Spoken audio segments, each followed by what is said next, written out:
Magandang araw mga kamamis! Andito nga kami ngayon sa Urdaneta, nakapasyal ulit kami. Taga dito pala si mama, dito pala yung hometown niya. Na-invite kasi kami ng tita ko, tapos yung pinsan ko na magpapabinyag at sabay na rin ng birthday ng anak niya, kaya nakapasyal ulit kami. Kung wala pa yung mga okasyon na ganito, hindi kami makakapunta dito. Hindi ko nga alam kung ilang taon na rin yung nakalipas magmula nung huling nakapasyal ulit kami dito. Naiisip ko nga ngayon kapag pumupunta kami dito dati is limited lang talaga yung saya ko.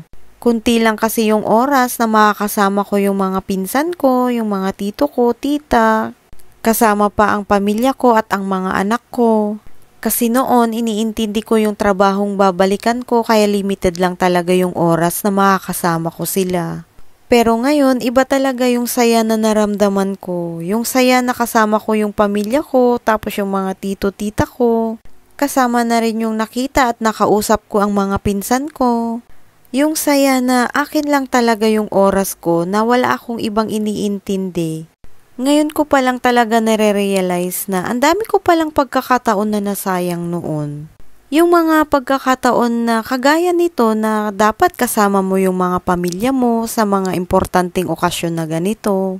Yung saya na dapat kasama mo sila. Dahil once talaga na may trabaho ka, hindi talaga sa atin yung oras.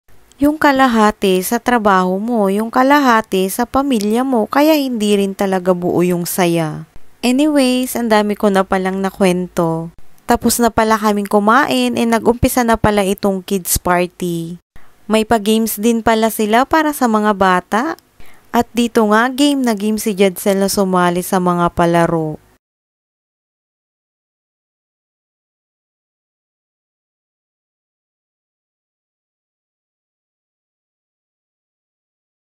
At pagkatapos nga ng pakikipag-agawan niya at kakatalon kasama ng mga bata, nakakuha din siya ng isang uwishi. Isinunod din pala nila itong ipalaro yung pokpok palayok pero ayaw na palang sumali ni Jadsel dito. Ayaw daw niyang piringan yung mata niya. Bago pala nila ituloy yung pag-games sa mga bata ay kinantahan muna namin itong birthday celebrant.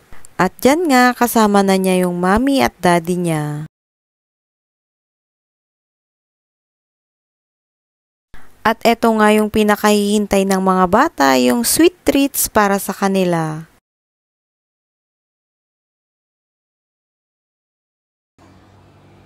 Hi, Biag! At aba, may batang tutulad na rin yata sa pagbablog ng mami niya. Hanggang dito na lang muna. Salamat po ulit sa panonood nyo. See you on my next vlog. Mag-iingat po tayong lahat. God bless. Bye!